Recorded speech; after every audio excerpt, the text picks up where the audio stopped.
Peace and love, sisters and brothers. I am Trump the Hippie, your psychedelic president. Keep watching for one of my great peace rallies. Each is different. Help make them go viral. Peace, peace, everybody. Peace and love, peace and love. Thank you, thank you, thank you. It's so wonderful to be here. I'm outside of United States. I'm in Canada.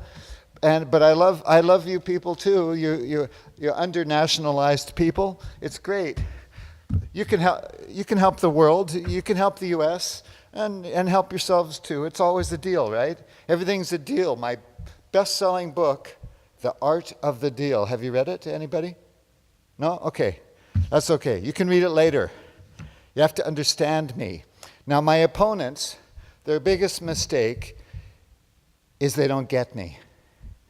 They haven't a clue what I'm about. They either think I'm Hitler or I'm a dodo.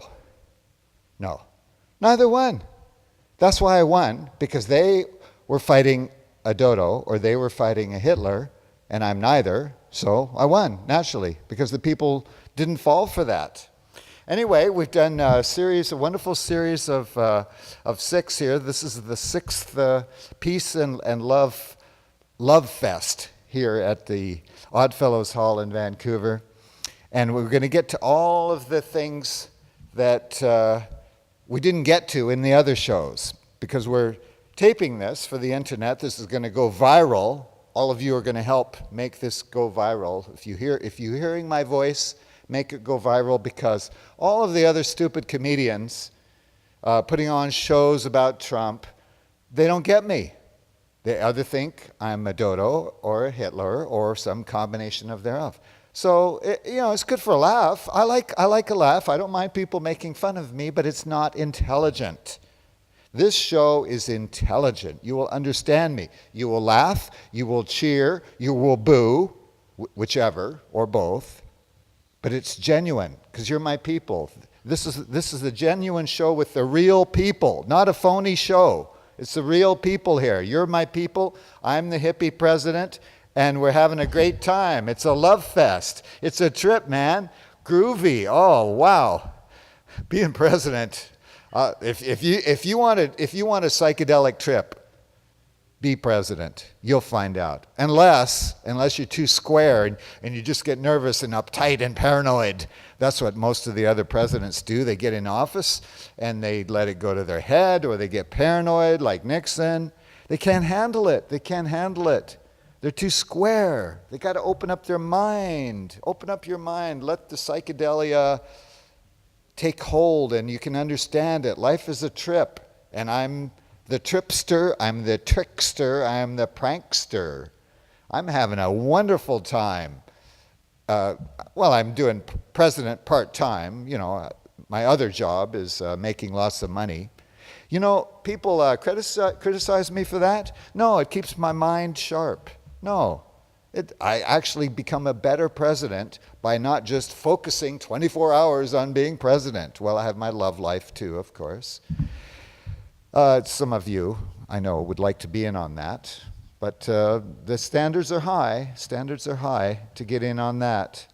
Anyway, people criticize me for making money while I'm president. Well, I'll tell you what. Have you ever heard of George Washington? Have you ever heard of Thomas Jefferson? They made tons of money while they were president. Tons of money. On their slave plantations. On their slave plantations, which they kept ownership of and they kept running while they were president, because they didn't want to take too much from the treasury of the United States. They didn't want to be a burden. It was a new young country, and they were very passionately loyal to their country, and they didn't want to drain the budget. They did get paid, I think, but not very much. They mostly lived on their earnings as slave owners. Not that I'm supporting that. No, I'm doing it much better. I'm doing it without slaves. So they should give me a medal. And of course, they're going to rename, after I'm president, they'll rename Washington, D.C., because he's a slave owner, and he already has a state named after him, so he doesn't need Washington, D.C. too. So they'll name it Trumpburg, D.T. Instead of Washington, D.C., it will be Trumpburg, D.T. D.T. for District of Trump. All right, so we're having a good time, right? Everybody's laughing? Good. Being president is a laugh. It's a scream. It's a scream. This is going viral, and we're going to have a great time. The whole world's going to be watching Trump the Hippie. And they're going to be, maybe my next project will be to have a TV show of my cabinet meetings. That could be a show. Sort of like Celebrity, whatever the name of it was that I was the star of, so not Celebrity Cooks, Celebrity Apprentice. That was the name of my famous show. So this will be maybe Celebrity Cabinet or Cabinet Apprentice. How about Cabinet Apprentice? So the cabinet members, they file in and they say, what did you do in the last week in your department? Well, I didn't do anything. You're fired. Okay, we'll hire somebody new for the cabinet. Wouldn't that be a great show? But of course, they don't want to get fired, so they'll be doing their damnedest to do something. And that way, I don't have to do everything. The president can't do everything. Has to hire and fire. That's one of the main jobs of the president, hiring and firing. But the others weren't very good at it, believe me. All right. But one thing I will take a sort of a hands-on approach to is stopping genital mutilation. So I'm going to, well, not my actual hands, more of like an eyeballs on sort of thing, not a hands-on, but an eyeballs thing. But I will volunteer in my spare time to be checking to make sure nobody's genitals have been mutilated against their will. This is a big thing, of course, because people got really sucked into being really abusive with their religions. And freedom of religion is great. I'm a Presbyterian. My minister was Norman Vincent Peale, the famous guy. So I'm not against religion. I'm against extremism, against imperialism under the guise of religion. So when they start cutting up their children against their will, when they start keeping the women cooped up in their houses and they can only go outside when they're totally covered, this is abuse in the name of religion. Good. The crowd has started. Okay. Oh, did I mention we're going to have audience interaction here? Audience interaction. I'm going to grab the mic and run in because somebody is just in their pants, needing to say something. That has got to be one of the most loving, organic actions that I've ever heard in my life. And I would be thrilled if you included your love to all girls that have gone through the hell of prefrontal lobotomized, full frontal denippling from public respect. You're starting to lose the audience. What is this denippling you're talking about?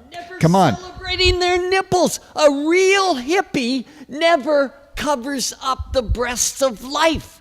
They're your microcosm eye in the head, macrocosm eye, they're the telestay. And on metahistory.org, it describes your telestay because it was written by telestay, and the patriarchy totally exterminated and obliterated all copies of the most intelligent from the intelligentsia of Europe.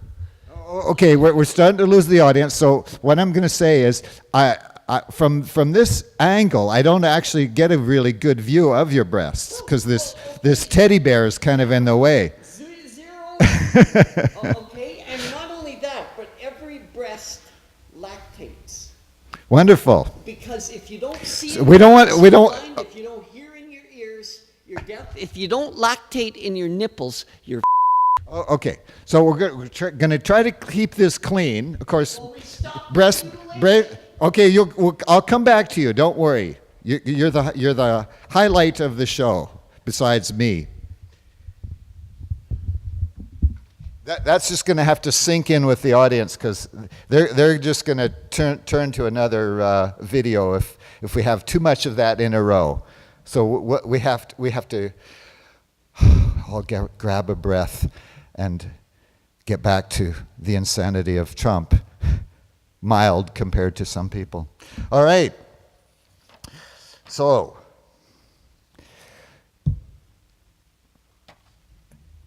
how about, for a change of pace, we talk about all the things I can do for this country. For instance, there's so much going wrong with the country. We have to save the environment, for instance. People think I'm against the environment. They've been listening to the fake news. No, I'm not. For instance, everybody hates leaf blowers, right? Except for the crazy people who use them. Leaf blowers, that's horrible for the environment. They use gas or electric power, usually gas, and they're loud and noisy, and they kick up all the dust, which actually is really bad for your lungs. And some of them don't use the headphones. Their hearing is going to go if they're using them too much. And it's another engine. It's something else we have to be importing from some other country because we can't make it ourselves. So no, get rid of those leaf blowers. Totally, get rid of them. Hey, you know what we had to do when I was growing up? We had a thing called a rake. A rake. And actually, somebody invented a kind of like a carpet, the carpet sweepers, those things that are no power, it's just human power, and it's kind of a little mechanical thing with a little roller in. We had one of those when I was a kid. It was like a lawn sweeper. It picked up the leaves. So no power, no electricity, no gas. You see how much of an environmentalist I am? Nobody else is talking about this. You have to rely on me to get the creative ideas, and the people I hire, of course, and my audiences. We'll get creative ideas from you. Anybody else have we'll get back to you. Don't worry. We'll get back to you, but we have a few things to cover. Get your creative juices flowing. All right. So you can be on this show too. Okay, now, and I was talking about religion, when religion tries to parade itself as a religion when it's actually just into child mutilation and starting wars, that's not a religion when you call it a religion of peace and then you're fighting all the time to try to gain dominance. So, but Islam is not totally bad. Not totally bad. I'm an Islamophobe.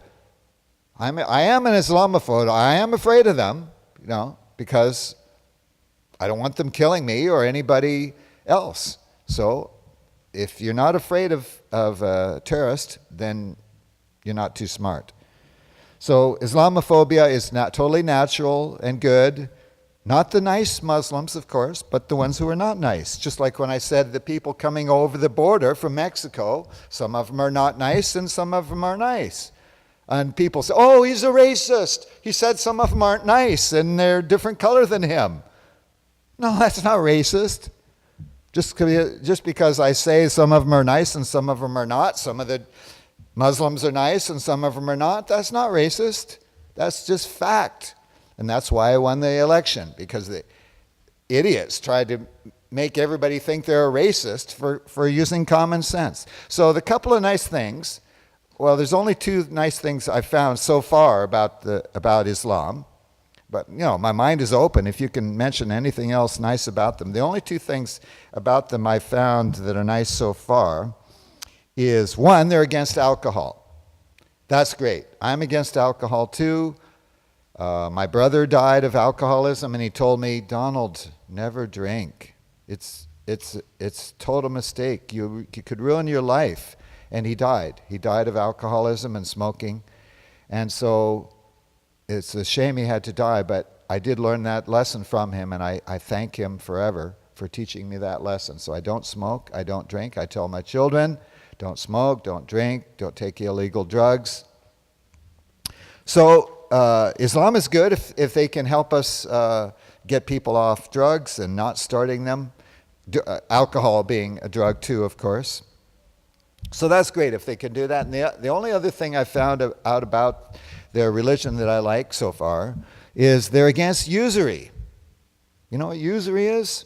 That's charging exorbitant interest on loans, and then when people can't pay it, you give them another loan, and then when they can't pay that, you give them another loan, and they get trapped. It's like an addiction, and they get trapped in this spiral of usury. And the Bible addresses this too with the Jubilee. I don't know if any of you are Christians, but there's the Jubilee. After 50 years, you have to forgive all debts after 50 years. So if a family gets in this spiral and it keeps going on, and then there's the 7-year thing, and I won't get into all the details, but religions have realized for a long time, for thousands of years, that this is a problem. And in the U.S., it's a problem too. You have the so-called payday loans. This is all a usurious scam, and it has to be stopped. Now, people say, well, the government should stop that maybe, unless you're libertarian. But how can we do it? Well, I'll tell you, Arizona did it. In Arizona, they had a statewide referendum on payday loans, usury. And the people, guess what? The people were smart. They voted to get rid of usury for payday loans. Now, some people say, oh, well, yeah, but sometimes the people make a mistake and they vote in some proposition in California and it's horrible. So, no, we can't let the people decide. No, because sometimes they'll make a mistake. Well, then who is going to decide? If it's not the people, what do you want, dictators? You want the kleptocracy? You want the plutocracy? No, we had enough of that. We got to get real democracy. Get rid of this fake democracy. More referenda. Proportional representation. Fair elections. Get the money out of it. I mean, the money was in when I ran for president. You can spend as much as you want. So I did, because that's the game. I was playing the game to win. But no, for the future, it should not be money. It should not be fake news. It should be real news, real debates. How about mandatory debates? Sometimes they'll candidates, not for president usually, but for other offices, they'll refuse to debate. They think, well, if I debate, I could look stupid, so I'll just get a lot of money from the big corporations and I'll win that way. No, is that democracy? That's fake democracy. We need real democracy. Health insurance, okay? I've talked a lot about that, and the only thing I haven't really said enough is that the U.S. and all the other countries are spending too much on health care. The U.S. is spending way more than any other country per person, but there's one aspect of it that none of the countries are really addressing, and that is if people were healthier, they wouldn't need as much health care, whether it's private paid, insurance paid. If people were healthier and happier, they wouldn't need, any system, any country would save lots of money. So how about we all go on a health kick, we all go on a safety kick, so less disease, less injury. Less disease, less injury. We'll all save. Every country will save if they go on a health kick. Now, we tried prohibition. That didn't work. But you know what? There were some smart people in the 50s. I remember I was a little kid, and they started saying, hey, smoking is bad for you. Smoking. And other people would say, smoking, are you crazy? Of course, it was the addicts who said that. Are you crazy? No, smoking is good for you. It helps you relax. That's what it says on the TV commercials. the doctors on the TV commercials in the 50s said, yeah, smoking helps you relax. It's good for you. But there were some people who didn't buy that. They weren't that gullible. So they started saying, no, it's not really good for you. And then this Surgeon General, who is supposed to be the top doctor in the United States, said, hey, the scientists have been investigating, and they found that I'm not anti-science, no. They said, smoking is really bad for you. And so some people said,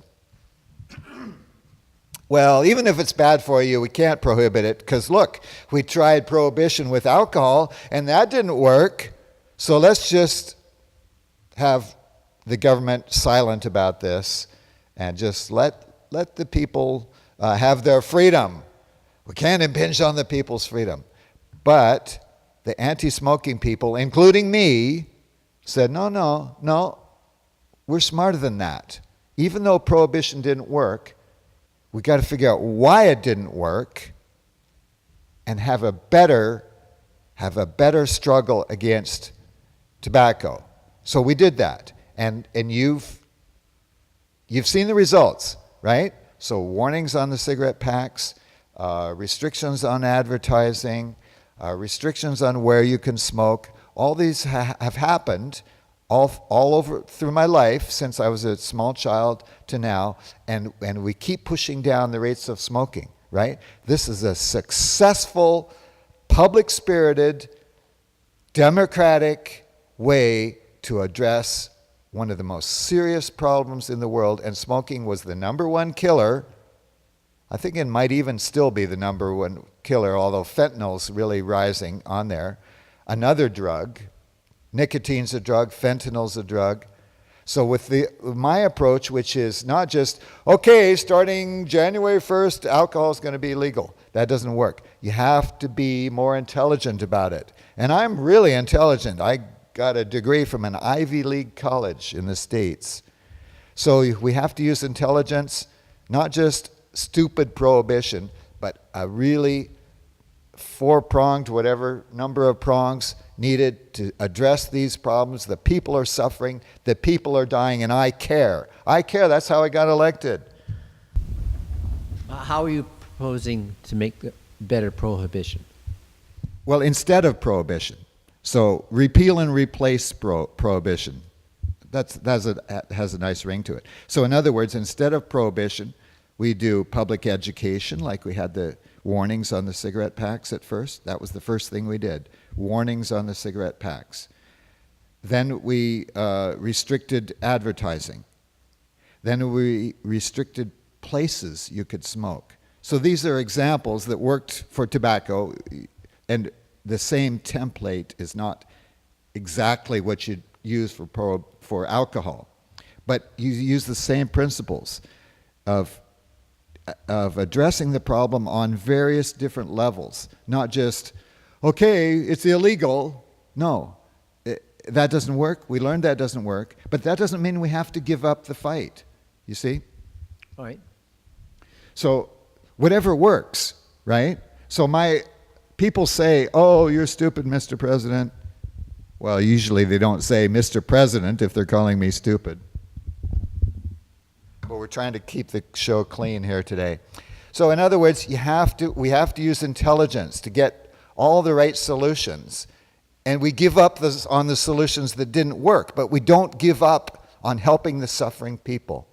The people are going to suffer. We have to help them and stop war and stop hate and get everybody loving each other at peace. That's what we have to do. That's the goal. That's because I'm a hippie. Love and peace. That's our mantra, love and peace. Everything else has to point to that, has to lead to that. And if it doesn't lead to love and peace, it's garbage. You're fired. It doesn't work. Now, another thing I'm going to do is I'm going to start a troll pride movement. You know, you have your gay pride, you have your trans pride, everything. I'm going to start a troll pride movement. You know what a troll is? A troll is just a name they call you to shut you up on the internet. Like, internet came in way late in my life, but I still can use it a bit, as you've noticed, and on Twitter and stuff. And people, if they don't like you, they'll say, oh, they're a troll. Don't listen to them, they're a troll. Don't listen to them? How about free speech? How about everyone gets a chance to say their opinion, and then the ones you like, you support, and the ones you don't like, you don't support? How about that, instead of shutting people up by calling them names? So I'm starting this movement, the Troll Pride Movement. You notice here? I don't know if the camera can see that. It says right there, my badge, my number one badge, Troll Pride. Be proud of yourselves, you people who are slandered by being called trolls. Take pride. If somebody can't think of a better argument against you than by calling you a troll, you've won. In my book, you've won, and I'll give you a medal.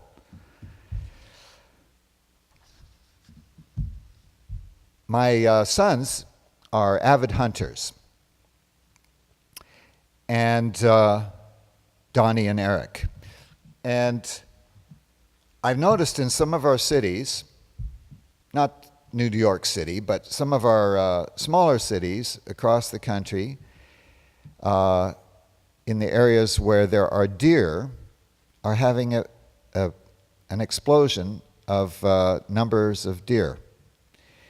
Now, we have some hungry people occasionally, and people want to eat healthy food, and wild animals, they're some of the healthiest things going. So why can't we put these things together and feed hungry people, feed poor people with deer? They used to do it, but then the vegetarians came along, oh no, we can't kill a deer, that's cruel. But if they get too many deer, they're just going to get hit by the trucks and killed, and it's not really good for them to let them rise too much in numbers. So we have a problem, and we have an obvious solution. Let's bring back deer hunting. Hey, why not? It's even better than organically raised, because you don't have to feed them. They just eat whatever grass they find. So there's a perfect solution. Bring back deer hunting. Simple, right? Hardly costs anything. And then my gun nut friends, they have a chance to have a little practice on something that's not human. Hey, it's a win-win solution, right? Everybody wins. Another thing they'll do when they're calling me a Hitler, people will say I'm a bully. Well, I was not ever a bully. In fact, I defend people against bullies because I'm a very self-confident, strong, big guy. And I learned young that I could bully people, but I didn't want to because that's shameful. And I have too much pride for that. But I do defend people against bullies. There are even there's a movie, My Bodyguard, I didn't see it, but it's a good concept because I'm the people's bodyguard against the bullies. Now, of course, they'll call me a bully, but that's just because they're trying to keep quiet the fact that they are the bullies. That's a real bullying technique, to call someone else a bully when you're the bully. Happens all the time, not just with physically, but verbally on the internet. That's one of the biggest things now, is somebody calls you a bully or a troll or something to shut you up because they don't have any good arguments. So when they have no good arguments left, what do? They start name calling.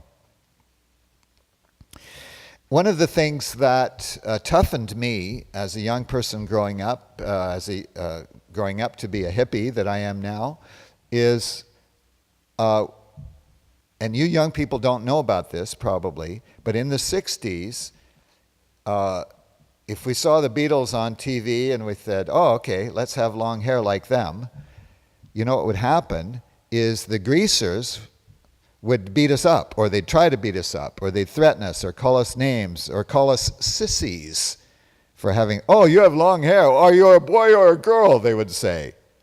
I heard that, I must have heard that 1,000 times when I was a young guy with a little bit long hair. Oh, are you a boy or are you a girl? No, they were obviously having internal problems over this issue, but for those of us who were the hippies, it toughened us. It toughened us a lot because we had to stand up against that. So it toughened us, and then as we got older, because we were now more self-confident and confident, we could do more things. We could do public speaking. We could do public nudity at Woodstock. Because criticism was water off a duck's back to us. We could take the criticism because we got toughened. Because we were in the minority. No, kids, the majority of people in the 60s were not hippies. We were a minority, and we were oppressed. And some people called us voluntary niggers because we took... the people that were used to being racist and oppressing blacks, they would come and oppress us too. And so some people said, oh, okay, they could get their hair cut and pass for white, most of them, or they were white, but they don't. So they're voluntarily taking on this oppression. So they said, yeah, those guys and gals, those hippies are voluntary niggers. And that was true. And it toughened us. And the real blacks maybe appreciated that we took some of the oppression that they used to get and we helped share it for them. I hope they saw that as us being in solidarity with them. Because the original hippies were black, of course, from the black ghetto. That's where the word comes from, hip, and hipster and hippie. It's from the black ghettos. They were the original hippies. And the rest of us who weren't black, but other races, came in and joined that movement. That's the hippie movement. That's the love and peace revolution. How about audience questions? Okay, I'll repeat that because she doesn't have a mic. If I'm such a good guy, why do the media hate me so much? Well, that's hilarious. I'm saving. The media would be going bankrupt if it weren't for me. They love me. If they love money, they love me. Now, of course, they have to put on this pretense of hating me, most of them, for two reasons. One, if they admitted that I'm the genius, the psychedelic president, then those who didn't agree with that would come down on them like a ton of bricks and call us the extremists, call the media that said that, they would call that media fake media. But actually, it's the other way around. Okay, so the other reason is money. If they admitted that I'm not such a dodo and or Hitler, if they admitted that and started covering me and reporting on me as the genius hippie president that I am, they're afraid of most of the fake media, the big fake media, are in league with big corporations that are not in the media. So manufacturers, resources, oil, banking, there's a big one. So it's not like the media are independent anymore. The big media are not independent.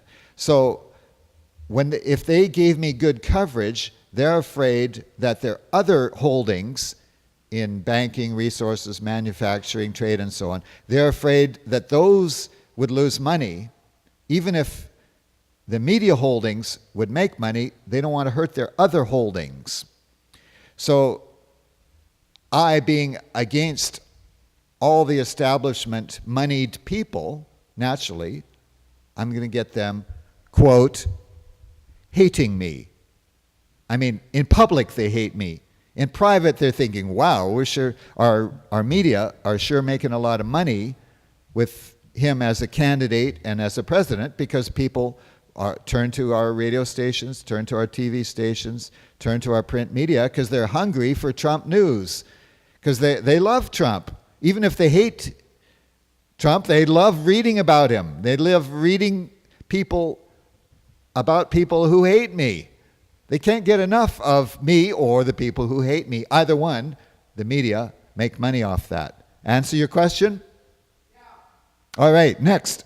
Over here, the mic hog it wants to talk some more. Okay. Now make it understandable to the average person if you can. We don't want to lose too many people. But, of course, they can't take their eyes off you. What are you hiding there? I was one of the leaf blowers that used a combustion, noisy as hell, but I protected my ears from the leaf blowers and all the rock concerts I went to in the 70s. Instead of just ending noisy combustion, what about ending all combustion, all linear toxic technologies, and releasing the 6,000 inventions that include plasma energy, free energy, and Tesla's amazing stuff that's been weaponized.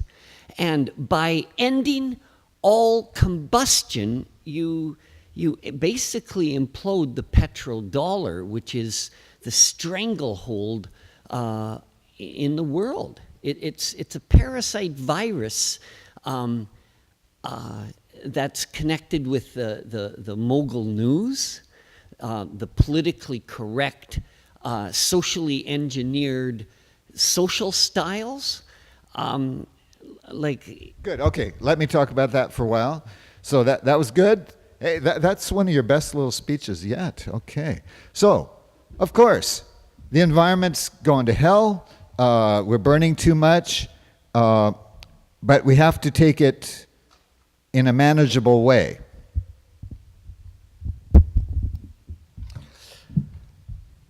So, yes, coal is going out. I had to show some solidarity with the coal miners, but yeah, it's true. Coal is. Well, okay. So we're going to open up all of the information. We're not going to suppress any more information. We're bringing out the Kennedy assassination stuff because that's what I'm all about. More information, more intelligence, more options. 2 parties is not enough in the U.S. We need more than 2 parties. We need more options. We need more information. It's unstoppable anyway with the internet. So why should I sacrifice my presidency trying to suppress everything? No, more information, more options. There could be lots of technologies that can save us. Eventually we have to get off all fossil fuels, of course. Not tomorrow, not the next day. Too many people would suffer, but we're going to do it really fast, faster than with any other president, with me, but without making anybody suffer too much. The rich can suffer a little bit, but not the normal people like this gal over here. So yes, everything, we're going to do that. All right, hey, let's get talking about the important things. Stop war, stop hate. Not getting off onto trivial stuff, your micro abrasions. No, forget that. Get on to the important stuff. We can get the people together and excited about the important things. Here's another technological thing. Everybody gets upset when their cell phone loses juice, right? Got to run around. Where can I plug it in? Where can I plug it in? Hey, we all have juice running through us. The sun has juice, can make juice. Don't worry about it. The technology already exists, and let's make it a law. Suppose somebody is lost they're taking a hike back in the wilderness, and they get lost. Oh no, I'm going to die. The snow's starting to fall. And they do die. People do die because their cell phones lose electricity. The battery goes down. What are they going to do? They die. People die because of the stupidity and the selfishness of the cell phone companies. They could put on the back of that cell phone, there could be a crank. You could just wind it up, eh? Why not? Save your life. The technology exists. Put it on all the cell phones, and we might have to have a law to force them because they're too stupid and selfish to do it without us forcing them, so we have to force them. No, I'm not a libertarian. No, I don't want those people to die because, the libertarian says, we can't interfere with private enterprise. No, save lives. Don't be a libertarian. You can be a Republican, vote for me, but don't be a libertarian at the expense of people's lives. All right. Any more questions? How about you at the back? I know you're a pretty intelligent guy.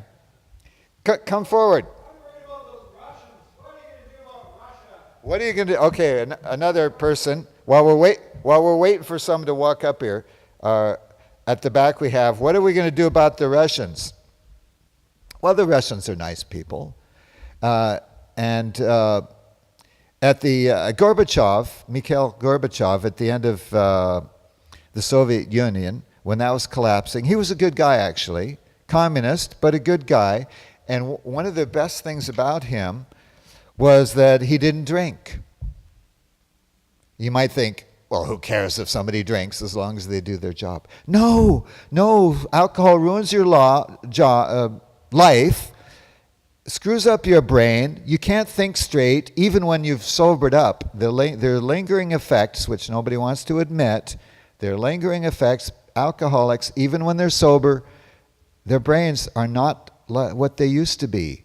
They should be growing and progressing, and they get to a plateau or even start to go downhill if you're a drinker. So Mikhail Gorbachev, well, he's an atheist, of course, so he didn't want to have Alcoholics Anonymous because that says there's a higher power, God or something. That's in AA. So he invented or used a system like AA, but without the God. It works just as well anyway. It doesn't matter. So he promoted this thing in Russia, like Alcoholics Anonymous, and because he saw that was one of the major problems of Russia, and still is, the vodka. They're total addicts of vodka. Now, don't call me a racist because I call the Russian race alcoholics. No, it's a problem. In Northern Europe, all across Northern Europe, Scandinavia too.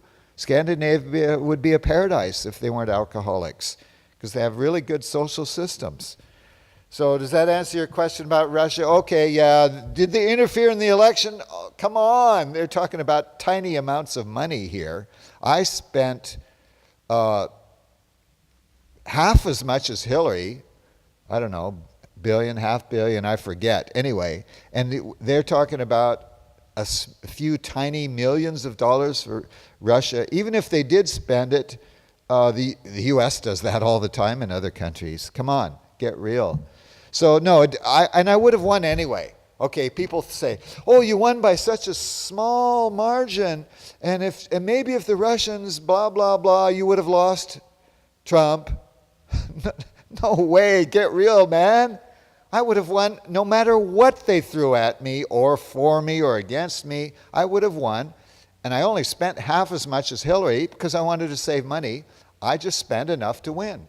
If I'd needed to spend, instead of half as much as Hillary, the same as Hillary, or twice as much as Hillary, I would have done it because I'm in there to win. I play to win. I don't play to lose.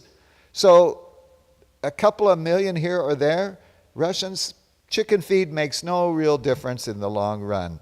All right, is that enough for your Russia question? Do you think Bernie Sanders would have beaten you? Would Bernie Sanders have beaten me, was the question. Highly unlikely, but that was my plan B, you see, because I knew that an outsider had to win. Bernie was never a real Democrat. I was never a real Republican. So we're both outsiders coming in as hostile takeovers, right? The best thing is for me to win as a hostile takeover of the Republican Party. Second best would have been Bernie as a hostile takeover of the Democratic Party. Both really, really corrupt parties. The Americans hate them, but they feel trapped in the two-party system. So that was my backup plan, Bernie winning instead of me, but highly unlikely for it to ever happen. But it got the people excited, right? It got the public excited, and a lot of those Bernie supporters came and voted for me. They don't want to admit that. They didn't, he had his game plan. Okay, if I lose, I'll support Hillary. No. Enough came over to me from Bernie for me to actually win. Of course, I would have won anyway. Okay, now we have somebody really smart here. He knows economics. We'll ask him about what he thinks about Trump the hippie. Well, there's so much to say about Trump the hippie. If we were all hippies, it would really hurt our gross domestic product, would it not? Because we wouldn't be consuming as much. Apparently, it would lower the standard of living and the quality of life. It depends on what kind of economics you're talking about. If you're talking about old school economics, Wall Street, planned obsolescence, get everybody over-consuming, and get everybody unhealthy, so they need to consume, not the right word, but anyway, consume healthcare. If that's the kind of economy that you want, the old school, old style, capitalist exploitation economy, then yes, I'm going to hurt that kind of economy. Because when I get done with this country, people are going to be healthier, people are going to be happier, they're not going to be over-consuming. They're not going to be buying a bunch of junk that's just planned obsolescence that they have to throw away in a year. Now, do you think the economists can come up with some ideas that can help me do that? Or do we have to stick with the old style economics? Well, the old style of economics helps provide more jobs, and you'll be able to effectively implement your job program where anyone who wants a job can have one. No, my job plan, which I talked about in my other rallies, does not depend on anything except that there's some wealth in the world, some wealth in the country that can be spread around so that everybody has a job that wants one. So it's that plan, the guaranteed jobs plan, is not dependent on any kind of economic system. As long as there's some wealth in the country, you can put in guaranteed jobs. So would you not like to have a new economy that didn't depend on planned obsolescence, didn't depend on people getting sicker and more injured and so on? Well, when people are sick, it influences scientists and pharmaceutical companies to do more research, to come up with more problems to help people overcome their sicknesses. Without sick people, we won't be able to innovate our health technology. You're absolutely right, but there are still genetic diseases and lots of diseases we haven't cured. So I don't think I'm going to worry about the medical researchers having nothing to do until everybody's sick and safe. So do we have to worry about out of work medical researchers yet? Sorry, say that again. Do we yet have to worry about putting all the medical researchers and making them unemployed because everybody will be totally healthy? Are we there yet? No, we're not there yet. Good. See, I win every argument that I'm in. All right, we'll give you a couple minutes to see if you can outwit me yet, but nobody has outwitted me yet. Do we have any more questions over here? Okay, you want our star of our best supporting actress of the show. Okay, wake. I'm going to wake up the dormouse. All right. Anything more you'd like to say? All technology, all disease, all violence, all nipple hate misogyny is the cause of our poisoned, socially engineered system. Only one thing, and I want to see your nipples. I want to know you are mammal, that you love your nipples 5 billion times a second, Mother Earth, 5 billion times a second. And in that pleroma nipple love, your temperature of your nipple core is 6,000 degrees. What's happened is all mammals have been socially engineered to nipple hate, misogynize, shame, shun, the nipple of life. Okay, time's up. See your nipple. Time's up. Okay, we don't want to lose our audience here. Okay, I'll talk now and calm everybody down. Okay. Take a deep breath. Okay, we're going to address those problems. Okay, first of all, nobody's ever going to accuse Donald J. Trump of not liking breasts. Your actions. Hold on. Don't worry. We'll get to it. We'll get to it. So, no, is anybody here think that I don't love breasts? Nope. No hands going up. Nobody accuses me of not loving breasts. However, I'm not showing my breasts because they're vestigial. They haven't grown like yours. And they're not really that useful for our species. It's the female breasts which are the most useful. And that's why women breastfeed. I don't think any man has really breastfed very much, maybe a couple of weird cases, but hardly ever. So it's basically the job of women to breastfeed. That is what all the other mammals, besides us, that's what they do. The female of the species suckles the young because we are animals. That's what I said. All mammals. All mammals. The male in their nipples. Well, okay, if I had, maybe I could lactate. Maybe I could, but I have other things to do. Okay, there's nothing more important. No, saving the world, bringing love and peace to the world, and if any of you men who want to get into this fetish of making milk, go right ahead. I don't care. No skin off my nose. Just go right ahead. Have your fun. But I am busy bringing peace and love to the world. And the way I'm going to do that is by giving the people who are the best at breastfeeding, which is the women. The men are at best, second best at breastfeeding, if at all. So the women of the world need to be supported in their desire to breastfeed, in their ability to breastfeed, and the need of the world for them to breastfeed. What we're doing now is we're giving women the choice. You can't do it all. We say to them, either you're going to neglect your children and not breastfeed them as much as they need, or plan B, you can get out of poverty by working. Take your pick. What a choice we give to women. Poverty or love your children. I mean, poverty and love your children, or get some money and neglect your children. Because if you don't fully breastfeed them, you are neglecting them. I'm not saying that to make women feel bad. It's the scientific fact. And if the men of the world realize that, the men who own 90% of the wealth of the world and 98% of the political power of the world, if men recognize that scientific fact and give women their due and give women their desire, women want to love their children. It's not that they don't want to.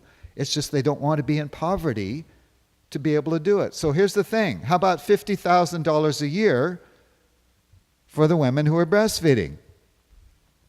That, I don't know if that'll totally rebalance the ledger between men and women and the wealth, but it'll be a good start. How many people would like that? It's a good start. Oh, no hands. One hand. According to American statistics, people in their 20s, the women are actually making more money now than men. If they're going out and getting jobs and neglecting their children. How long do they breastfeed, these women in their 20s? Okay, you're just talking about mothers. Sorry. No, a woman doesn't have to be a mother to breastfeed. But anyway, most of them are.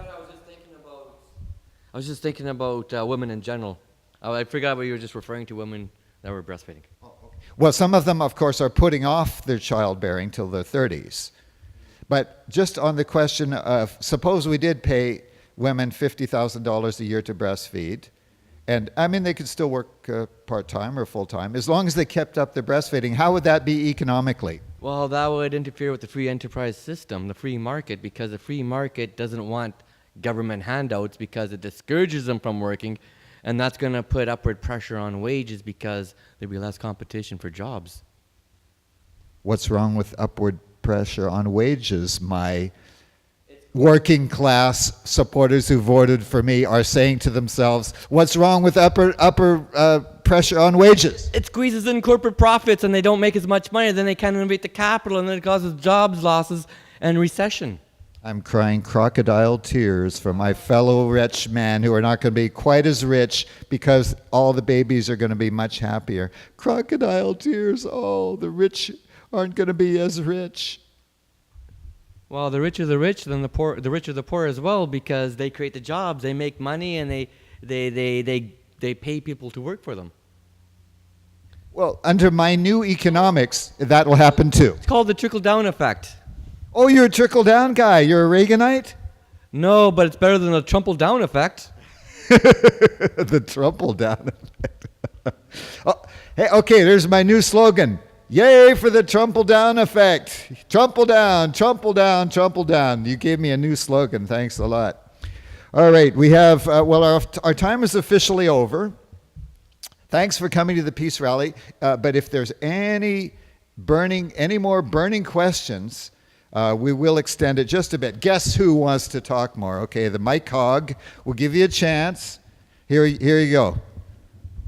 Yeah, and you release all the suppressed technologies that are beneficial for health, and end borrowing, the national borrowing from private banks, and end all debt, forgive all end usury, forgive all debts, and get a debt-free worldwide pleroma prosperity that's organically braced in all nipples lactating at 5 billion times a second, and you can communicate directly. It's a Merkaba. You can travel anywhere in your nipple brains, past, present, future, present, past, at 5 billion. I'm not from this realm. Okay, she's not obviously from this realm, but she has some good ideas. Crazy people are very much needed in our world. They used to be called seers and prophets. So I think we have a seer and a prophet here. That's a biblical phrase for you non-Christians. Thanks very much. Peace, everybody. Good afternoon.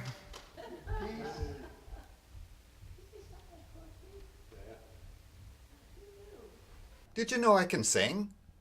What the world needs now is love, sweet love. All you need is love, love.